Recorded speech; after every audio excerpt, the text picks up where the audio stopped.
Hello les bibliothécaires. Si vous voulez un peu de surnaturel, vous êtes sur la bonne vidéo. Surtout, n'oubliez pas de vous abonner, cliquez sur la cloche et laissez un petit like sur la vidéo. Ça fait toujours plaisir. Et maintenant, ouvrez bien vos oreilles. Bonjour à tous chers amis bibliothécaires, j'espère que vous allez bien, que vous avez passé un bon week-end et un bon début de semaine, que vous avez apprécié la vidéo de la semaine dernière et les shorts qui sont assez récents sur la chaîne. Aujourd'hui je vous emmène avec moi pour un petit voyage sur l'île de Guam, puisqu'apparemment ce qu'il s'y est passé pendant la période de la Seconde Guerre mondiale aurait laissé quelques traces et quelques petits fantômes. Aujourd'hui, je vais surtout évoquer le fantôme qui est apparemment le plus connu et celui sur lequel on a entre guillemets le plus de détails, qui est le fantôme qui s'évapore du soldat japonais dans la jungle de l'île de Guam. Bien entendu, comme d'habitude, avant de commencer la vidéo, je vous invite à vous installer bien confortablement, que ce soit près de votre cheminée ou près de votre radiateur si vous avez froid, dans votre canapé, dans votre lit, enfin l'endroit où vous vous sentez le mieux, avec quelques petites choses à grignoter, quelques petits trucs à boire, ou peut-être quelque chose à faire en même temps que vous m'écoutez. Le principal, c'est que vous soyez dans la meilleure disposition et le plus confortablement possible pour vous, pour en apprendre un peu plus sur notre histoire du jour.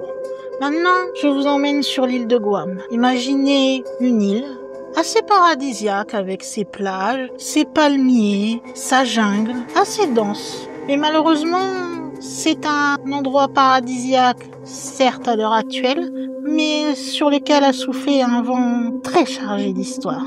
Puisque cette île qui se trouve dans l'océan Pacifique a été le théâtre de batailles qui étaient assez intenses pendant la Seconde Guerre mondiale. À une certaine époque, l'île a été occupée par les forces japonaises, c'était de 1941 à 1944, avant que celle-ci ne soit reprise par les troupes américaines. Malheureusement, comme dans toutes les guerres, des milliers de soldats vont se battre, des milliers de soldats japonais vont mourir sur cette île, et d'autres vont décider de se retirer dans la jungle dense de l'île de Guam, car ils vont refuser de se rendre. Apparemment, ce serait un de ces soldats qui aujourd'hui ferait parler de lui, avec une légende assez mystérieuse qui est celle du fantôme du soldat japonais de Guam. Depuis des décennies environ, différents témoignages circulent. On parle d'ombres furtives, de bruits inexplicables dans la nuit, de silhouettes aperçues dans la jungle. Certains affirment que c'est l'esprit d'un soldat de la Seconde Guerre mondiale qui errerait encore dans la jungle et qui serait incapable de trouver le repos. Alors, est-ce que c'est un simple soldat ou la manifestation de plusieurs soldats malheureusement morts sur l'île? Nous ne le savons pas. Après, bien sûr, nous pouvons nous demander dans cette vidéo, est-ce qu'il s'agit bien d'un phénomène paranormal avec un véritable fantôme, ou seulement d'une illusion qui serait nourrie par l'histoire tragique qui s'y est déroulée avec tous ces soldats qui ont perdu la vie pendant la guerre. Aujourd'hui, nous allons plonger ensemble dans l'une des légendes les plus étranges de l'île de Guam et donc du Pacifique. Tout d'abord, je vais vous expliquer rapidement, bien sûr, puisque je ne suis pas professeur d'histoire, ce qu'il s'est passé sur cette fameuse île de Guam. Je vais m'arrêter bien sûr sur la période de la Seconde Guerre mondiale avec l'invasion japonaise, puisque ce sont d'abord les Japonais qui vont débarquer avec environ 400 soldats de la 5e force de défense de Saipan, Guam, le 10 décembre 1941 à Duncas Beach, donc qui est une des plages de l'île de Guam. Ils vont attaquer l'île et malheureusement, nous allons dire, battre la garde qui se trouvait à Hagana. Ils ont continué à avancer au fur et à mesure et à gagner de plus en plus de terrain. Et l'engagement principal a eu lieu sur la Plaza de Espanadagua à 4h45. À ce moment-là, des Marines et des gardes de la force Insular ont combattu avec des soldats de la marine japonaise. Il y a bien sûr eu résistance, mais l'invasion a continué par les soldats japonais et les Marines vont, sur les ordres du gouverneur Macmillan, se rendre à 5h45. Lui, le gouverneur, se rendra officiellement à 6h. Il y aura quelques escarmouches qui continueront à avoir lieu sur l'île avant que, officiellement, il y ait réédition, c'est-à-dire que, en gros, on abandonne et qu'on laisse l'île aux Japonais. Cependant, les États-Unis ne vont pas dire leur dernier mot suite à cette invasion de l'île de Guam. Puisque, comme je vous le disais, les Japonais ont occupé cette île de 1941 à 1944, puisque justement après la fameuse bataille qui leur avait laissé l'île, les États-Unis vont décider en 1944, le 10 août plus précisément, de déclarer l'invasion de l'île de Guam, toujours durant la Seconde Guerre mondiale. Il y a alors 2 compagnies d'environ à peu près 60 fantassins japonais qui étaient encore sous commandement militaire, à qui on a ordonné, par leurs officiers, de mener une guérilla contre les forces américaines. Seulement, ces troupes, c'était juste des petites troupes qui s'étaient échappées justement dans la jungle, etc. pour essayer d'éviter de faire face aux Américains, et ils n'ont pas pu faire grand-chose pour éviter les combats.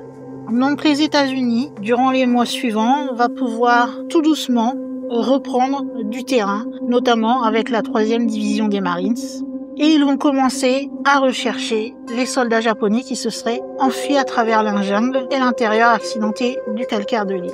Car oui, à ce moment-là, des milliers d'ennemis se sont retranchés dans les jungles et dans les grottes de Guam. Il va y avoir alors une patrouille de combat, qu'on appelait GCP, que l'on a créée pour chercher ces fameux soldats en fuite. Beaucoup ont été rattrapés. Sachez que bien que l'île de Guam soit comme ça à première vue une île assez petite, il y a quand même des centaines de kilomètres de grottes, de jungles, de marécages, donc tout ce qu'il fallait pour que les soldats japonais en fuite puissent se cacher. Cela n'a pas empêché la patrouille américaine d'explorer toutes les zones qu'ils pouvaient pour trouver des preuves de la présence de soldats et au mieux de pouvoir débusquer et capturer ceux qui se cachaient. Certaines de ces patrouilles vont être attachées à des unités de marine et ils vont aider à capturer, mais aussi malheureusement à éliminer un grand nombre de résistants. Pour pas trop se faire marquer, vous vous doutez, pendant une guerre, il est mieux de se déplacer précautionneusement. Et comme c'était dans des jungles, des marécages, c'était quand même un travail assez dangereux. En plus, les Japonais pas bêtes avaient quand même truffé tout cela de petits pièges pour empêcher les soldats américains d'entrer et de les trouver. Au total, les patrouilles qui ont été engagées donc ont détruit des dizaines de structures défensives et tué malheureusement plus d'une centaine de soldats. Même si la majorité des soldats japonais ont pu être soit capturés, soit malheureusement tués, il y a quand même une partie de cette infanterie japonaise qui a réussi à rester cachée dans la jungle. Et certains se sont en fait liés avec ce qu'on appelle les anciens Chomoro Ranchos. Et ils ont survécu ainsi, comme ça, des moments pendant plusieurs années. Il y a eu notamment 2 histoires très connues de soldats japonais qui ont survécu dans la jungle pendant une vingtaine d'années, je crois, tous les 2, croyant que la guerre n'était pas terminée. Je citerai leurs noms juste dans quelques secondes. Mais voilà, pour en terminer sur ce qui s'est passé à Guam, enfin, vous avez compris, je l'espère, que nous sommes partis d'une île qui a été envahie par les Japonais, qui l'ont eu pendant 4 ans en main, on va dire ça comme ça. Et je dis bien ça pour faire simple, hein, donc les historiens ne me sautez pas dessus. Puis les États-Unis vont décider de reprendre cette île de Guam, de partir à la recherche de tous les fuyards qui auraient pu se planquer dans grottes, marécages, jungles. Ils en ont retrouvé une majorité, mais il y en a une petite partie qui s'était très bien cachée. Est-ce que notre fantôme fait partie de ceux qui s'étaient très bien cachés et qui sont malheureusement morts dans la jungle? Est-ce qu'il est un de ceux qui a été éliminé par les forces américaines? Je ne sais pas. En tout cas, c'est l'un d'eux qui va nous intéresser pour notre mystérieux fantôme du jour. Puisque l'une des histoires les plus connues qui s'est déroulée sur cette île de Guam concerne un fantôme en particulier. Il aurait été vu par un groupe de Marines américains. Ils étaient sur l'île de Guam dans les années 70, donc bien après la Seconde Guerre mondiale. À cette époque, ils étaient là pour patrouiller dans une zone assez reculée de la jungle, lorsque, bizarrement, ils ont vu un soldat japonais solitaire. Il était là, debout, parmi les arbres de la jungle. Ce qui leur a semblé bizarre, c'est qu'il avait un uniforme, mais de l'époque de la Seconde Guerre mondiale. Celui-ci semblait en lambeaux, et ils ont pu remarquer qu'il portait encore un équipement complet qui comptait encore son fusil qu'il tenait en bandoulière. Au début, ils ont pensé, comme je vous le laissais supposer avec les 2 histoires les plus connues de Japonais qui ont cru que la guerre n'était pas finie, qu'il s'agissait tout simplement d'un véritable résistant qui n'avait pas été au courant que la guerre était terminée et qui s'était réfugié dans la jungle. Les 2 histoires les plus connues sont celles de Hiro Onoda, qui lui a continué à se battre, pas à Guam, mais dans les jungles de Philippines, jusqu'en 1974. Et il y a aussi l'histoire de Shochi Yokoi, qui, elle, se déroule sur, apparemment, l'île de Guam, et qui, dans les mêmes conditions, a continué à se battre, croyant lui aussi que la guerre n'était pas terminée. Pour savoir ce qu'il en était, ces Marines ont essayé d'appeler le soldat qu'ils étaient en train de voir, mais celui-ci n'a pas répondu. Il les a juste regardés. Vous savez, c'est comme s'ils regardaient dans le vide, en fait, sans aucune émotion. Ils ont voulu alors se rapprocher pour essayer de parler avec lui, essayer de comprendre ce qu'il faisait là. Mais au moment où ils arrivaient vers lui, la silhouette s'est totalement volatilisée sous leurs yeux. Les marines ont été choqués et plus tard, certains d'entre eux ont même déclaré avoir entendu de faibles chuchotements qu'ils ont reconnus être du japonais et qui se situaient dans la même zone où ils avaient vu ce fameux soldat avec son uniforme en lambeaux.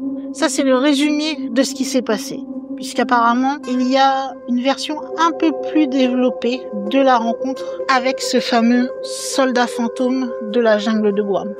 Un peu plus précisément, mais je vous rassure, c'est pas non plus beaucoup plus long, cela se serait déroulé un soir des années 1970, lorsque un groupe de marines américains va effectuer une patrouille de routine. L'île, à ce moment-là, était encore couverte des vestiges de la Seconde Guerre mondiale, donc il y avait encore, vous savez, beaucoup des traces des bunkers qui étaient encore présents, même si pour certains à moitié démolis. Il y avait encore les tunnels construits pendant la guerre et les fameuses grottes abandonnées dont je vous parlais un peu plus tôt, où certains soldats japonais s'étaient cachés à l'époque. C'est alors qu'ils étaient en train de traverser une zone de la jungle particulièrement dense que l'un des marines va s'arrêter soudainement. Et il va chuchoter en parlant à ses camarades. Vous voyez ça? Les autres vont alors se retourner et apercevoir, comme lui, un soldat japonais, debout, fixant dans le vide. Il était vêtu de ce fameux uniforme usé de l'armée impériale, avec tout son équipement et son fameux fusil en bandoulière. Son visage était vide, il avait une posture raide, et il ne semblait pas vraiment s'apercevoir qu'il y avait des marines qui l'observaient. C'était comme s'il était seul au monde. Alors, à ce moment-là, comme je vous l'ai expliqué, ils ont pensé que c'était juste un autre prisonnier de guerre qui n'était pas au courant que la guerre était finie. Donc, ils ont essayé de communiquer avec lui. Ils vont s'approcher et lui dire « ça va ?» Mais le soldat n'a pas bougé d'un centimètre. Il continuait de les fixer comme ça d'un regard totalement inexpressif. Ils ont continué à essayer de se rapprocher, mais sous leurs yeux, celui-ci s'est évanoui. Les marines sont restés totalement bouche bée devant ce spectacle et ils vont essayer de comprendre ce qui venait de se passer. Ils vont fouiller la zone au peigne fin, mais ils ne trouveront aucune trace de pas et aucune preuve qu'il y avait quelqu'un qui se trouvait là. Plus tard, lorsqu'ils auront fini leur tour de ronde, leur patrouille, ils vont retourner à la base et ils vont évoquer ce qu'ils ont vécu avec un marine plus âgé. Lui, il était là depuis plusieurs années et il connaissait certaines histoires qui s'étaient déroulées sur l'île de Guam et avait entendu d'autres récits d'autres marines avant. Lorsqu'ils racontèrent ce qu'ils venaient de vivre pendant leur patrouille, ce fameux marine va tout simplement hocher la tête et dire « Vous n'êtes pas les premiers à l'avoir vu ». Alors certains ont supposé que possiblement oui, c'était un de ces fameux résistants, puisque justement ils étaient assez réputés pour ne pas se faire voir ou au pire s'ils étaient vus disparaître assez rapidement. Mais ce qui est un peu bizarre, c'est que l'endroit où il était, il n'y avait aucune trace qui prouvait qu'il y avait quelqu'un à cet endroit-là, il n'y avait même aucune trace qui prouvait qu'il y avait quelqu'un qui avait marché là, ce qui normalement il aurait dû laisser. Même si vous essayez d'être le plus discret possible, si vous vous stationnez à un endroit, on va voir la trace qui vient d'être piétinée, surtout si ça vient d'arriver sous vos yeux. C'est pour ça que eux pensent plutôt que c'est bien un fantôme qu'ils auraient vu ce jour-là, et apparemment ce n'était pas la première fois que cela arrivait. Après, outre cette histoire de ce fantôme qui est la plus connue, on aurait entendu, et ça je vous le dis même si c'est pas le sujet principal, mais comme nous sommes sur l'île de Guam et que nous parlons de fantômes, je trouvais intéressant de vous le dire aussi, on raconte que possiblement d'autres fantômes seraient aperçus. Après, est-ce que c'est le même fantôme? Est-ce que ce sont d'autres esprits qui sont eux aussi malheureusement morts pendant la Seconde Guerre mondiale? Ça, je ne le sais pas. En tout cas, on a d'autres témoignages qui par exemple parlent d'un soldat que l'on pourrait voir postés au clair de lune, en position de garde à vous, et qui disparaîtraient lorsque l'on s'approche, exactement comme notre fantôme du soldat japonais de la jungle de l'île de Guam. Il serait possible également d'entendre des chuchotements désincarnés en japonais, qui viendraient du fin fond de la jungle. Une autre histoire raconte que l'on pourrait voir une silhouette aussi spectrale qui marcherait près des anciens bunkers qui restent et qui sont pour certains détruits, ou à moitié disparus du moins, et que ces silhouettes disparaissent d'un seul coup avant d'atteindre une clairière qui se trouverait tout près. D'ailleurs, un soldat américain dans les années 60 environ va raconter une histoire qui est aussi étonnante que celle de notre soldat fantôme de la jungle. À cette époque, il était simplement en train d'explorer un bunker, qui était un ancien bunker japonais abandonné, qui se trouvait complètement paumé au fin fond de la jungle. Il était avec son unité quand ils vont entendre des bruits distincts de pas à l'extérieur. C'est-à-dire que eux sont à l'intérieur du bunker en train de le visiter et ils entendent des bruits de pas à l'extérieur. Au début, ils pensent tout simplement que c'est peut-être une autre patrouille qui se croiserait tout simplement. Mais quand ils sont allés voir, il n'y avait personne. La nuit est tombée et ils ont décidé de rester campés près du bunker. Et plus tard, justement, lors de cette nuit, ils vont entendre des chuchotements, des bruissements autour d'eux. Un des soldats va même affirmer qu'il aurait vu une silhouette sombre qui se tenait juste à l'entrée du bunker. Mais dès qu'il a allumé la lampe torche pour essayer d'y voir un peu plus clair, il n'y avait plus rien. Une autre petite histoire encore, concernant un autre fantôme possiblement. On ne sait pas, est-ce que ce sont des fantômes résiduels ou des fantômes intelligents. En tout cas, il y a une histoire qui là encore a été vécue par un marine américain, mais cette fois-ci dans les années 80. À un moment, malheureusement, lors de leur patrouille, il a dû être séparé de son escouade, et c'était seulement un exercice d'entraînement qu'ils ont fait dans la jungle de Guam. La nuit a commencé à tomber, et à ce moment-là, il était désorienté. Et même si c'était qu'un simple exercice d'entraînement, seul la nuit dans la jungle, il a commencé à paniquer. C'est alors qu'il va apercevoir un soldat japonais qui était à quelques mètres de lui, partiellement caché par les arbres. Le fantôme va le regarder, tendre le bras dans une direction précise, comme pour lui dire « il faut que tu partes par là ». Le soldat a été terrifié, mais à ce moment-là, il était tellement désespéré qu'il savait même pas où aller, donc il a pris cela comme un signe. Et il s'est dit qu'il allait suivre la direction qu'avait indiquée ce soldat japonais. Et grâce à ce possible fantôme du soldat japonais, en quelques minutes, ce marine va pouvoir retrouver le chemin de son unité. À peine arrivé, il va décider de parler de son histoire à ses camarades. Certains, bien sûr, vont rire et vont croire que c'est parce qu'il a paniqué qu'il s'est inventé tout cela et que ce n'est qu'une illusion qu'il s'est créée. Mais quelques-uns d'entre eux vont admettre que d'autres, avant lui, avaient déjà vu ce même fantôme.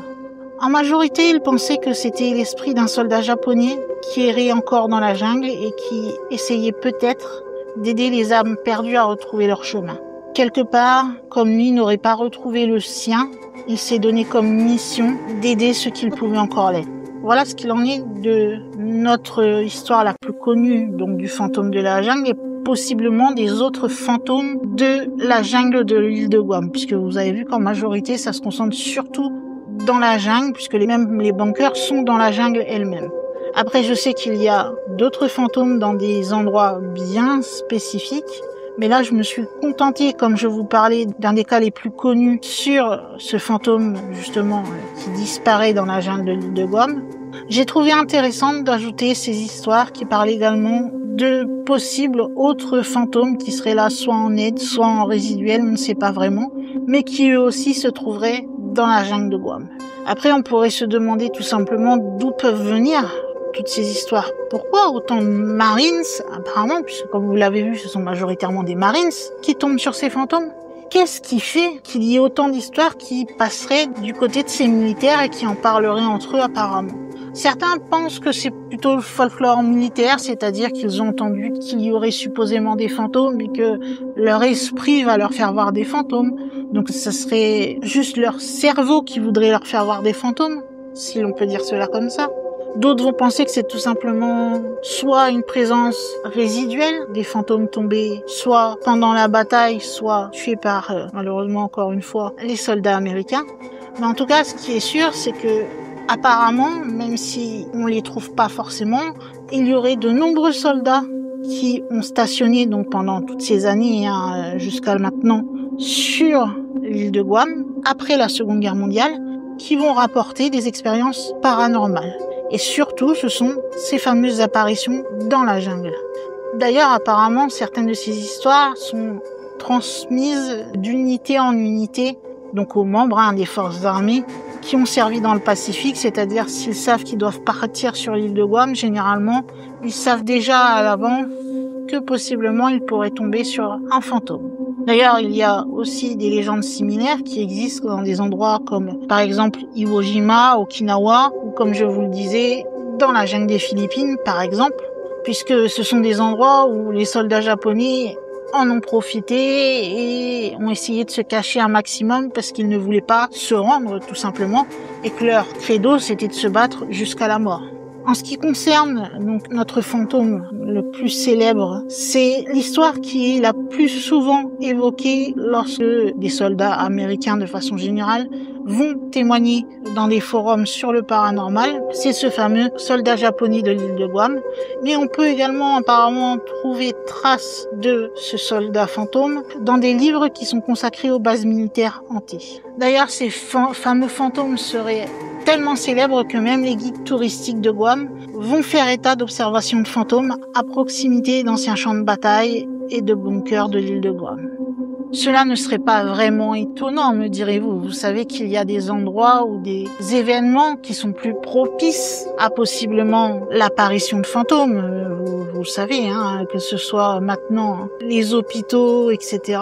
Vous avez fatalement les champs de bataille, que ce soit Gettysburg pour le plus connu, mais d'autres champs de bataille, dont par exemple Verdun ou d'autres, pour revenir sur les guerres mondiales. Ce n'est pas vraiment étonnant de possiblement y voir des fantômes, vu malheureusement tous les hommes qui ont tristement perdu la vie.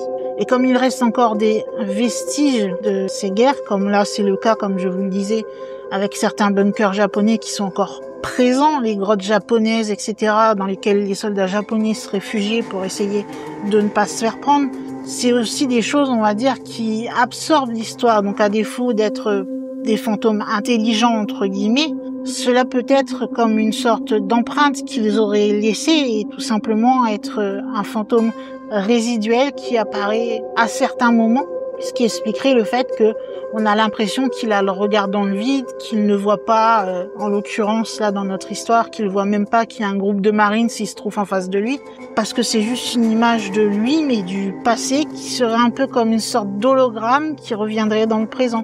D'ailleurs, sachez qu'il n'y a pas que les soldats qui ont été témoins de ces divers phénomènes paranormaux, puisqu'apparemment même des habitants de l'île de Guam affirment qu'ils entendent des bruits de pas pendant la nuit, ou qu'ils entendent des cris comme si la guerre était encore en plein cours en fait, qu'elle n'était pas arrêtée. Ils entendent même des bruits de tir qui résonnent dans les collines. Beaucoup, comme je vous le disais moi-même dans ma supposition, pensent que c'est tout simplement des hantises résiduelles du fait que certains endroits sont restés tels quels, nous allons dire, et qu'il y a encore des vestiges et que ça se reproduit entre guillemets de ces fameux soldats tombés au combat qui continuent indéfiniment de revivre leurs derniers instants. Après, il y a une autre théorie qui est évoquée, comme nous sommes dans le folklore japonais qui est très proche de l'île de Guam. Ça serait que ces fantômes soient possiblement ce qu'on appelle des yurei. Alors dans le folklore japonais, les yurei, ce sont des esprits agités qui vont mourir dans des circonstances violentes ou tragiques, qui peuvent devenir des yurei. Or, c'est un peu le cas de ce qui est arrivé à ces soldats. La mort violente, on peut dire, c'est ce qu'ils ont connu. Et justement, ces fameux yurei sont malheureusement incapables d'aller de l'avant. Ce qui expliquerait le fait, encore une fois, qu'ils revivraient encore et encore ces derniers instants comme une sorte d'hologramme du passé.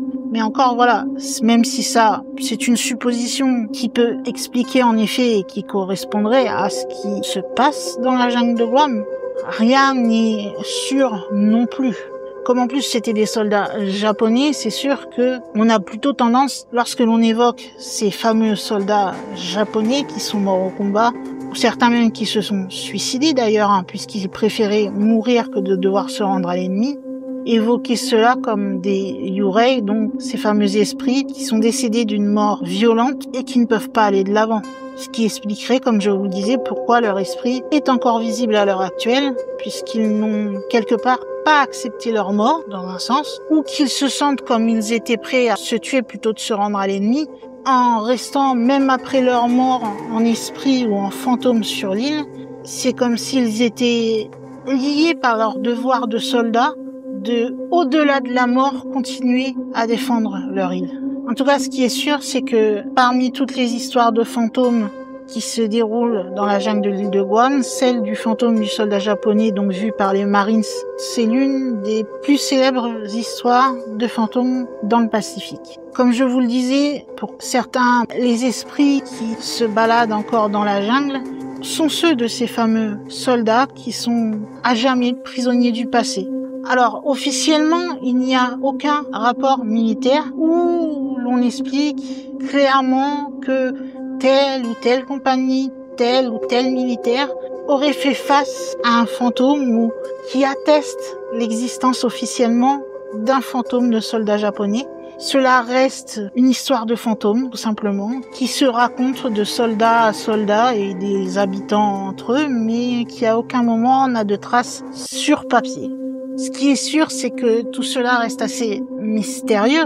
Comment expliquer qu'une personne, si elle était vraiment réelle, ne laisse pas de traces, qu'elle s'évapore directement sous vos yeux et ne s'en va pas tout simplement pour disparaître, c'est vraiment s'évaporer comme de la fumée.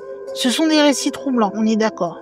Après, question que j'ai un peu posée quelque part pendant toute la vidéo, c'est toujours la même. Est-ce que c'était vraiment un fantôme, un esprit, selon comment vous voulez voir la chose, qui continue d'hanter la jungle, ou plusieurs même, ou est-ce que tout cela est tout simplement dû aux tragédies qui se sont passées dans la jungle de Guam, le fruit de l'imagination de ceux qui ont connu les combats et que, au fil de l'histoire, on a continué à nourrir ces histoires de fantômes, que ce soit les habitants, les soldats, et que, en même temps, la peur de l'inconnu, puisqu'on ne sait quasiment rien en ce qui concerne les fantômes, aurait permis aussi, là encore, de nourrir tout ça, de mettre dans la tête que possiblement il y a des fantômes et que même si vous voyez rien, eh bien vous pensez avoir vu quelque chose.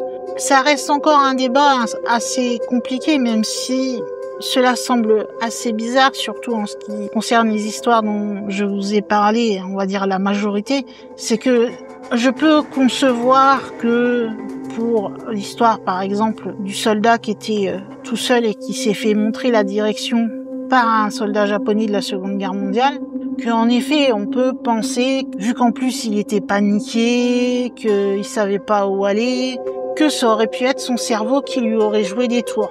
Après, là où ça devient un peu plus compliqué, c'est quand les histoires mêlent plusieurs personnes. C'est-à-dire quand c'est une unité complète, une patrouille complète qui voit ou qui entend exactement la même chose. Un certain Sylvain Durif, pour le citer, dirait que c'est une hallucination collective.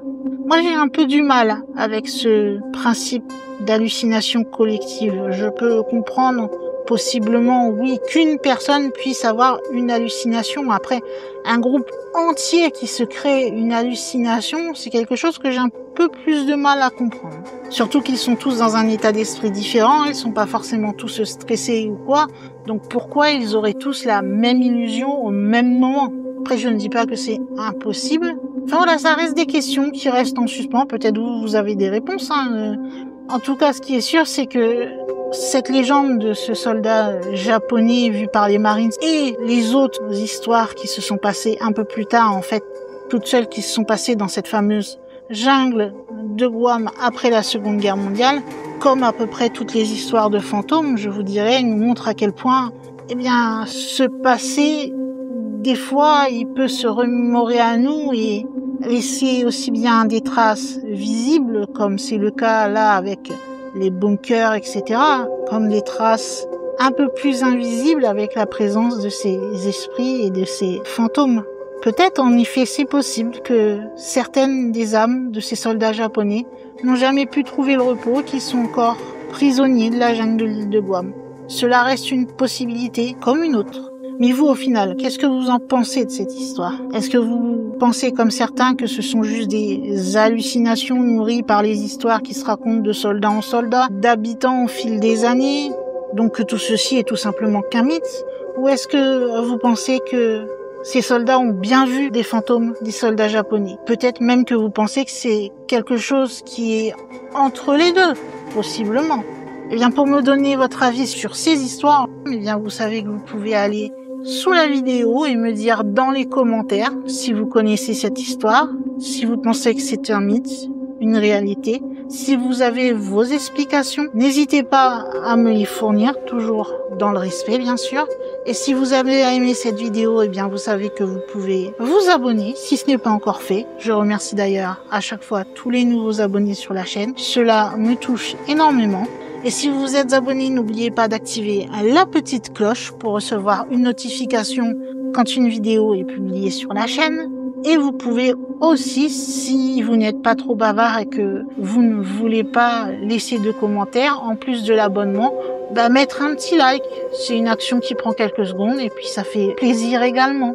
Vous aurez donc compris que nous allons pouvoir fermer le livre sur les fantômes avec ces nouvelles histoires et que nous allons pouvoir le ranger sur l'étagère correspondante de la bibliothèque. Et il est également malheureusement temps pour moi aussi en tant que gardienne de la bibliothèque de fermer les portes de celle-ci et de vous dire à la semaine prochaine pour une nouvelle vidéo. Bye!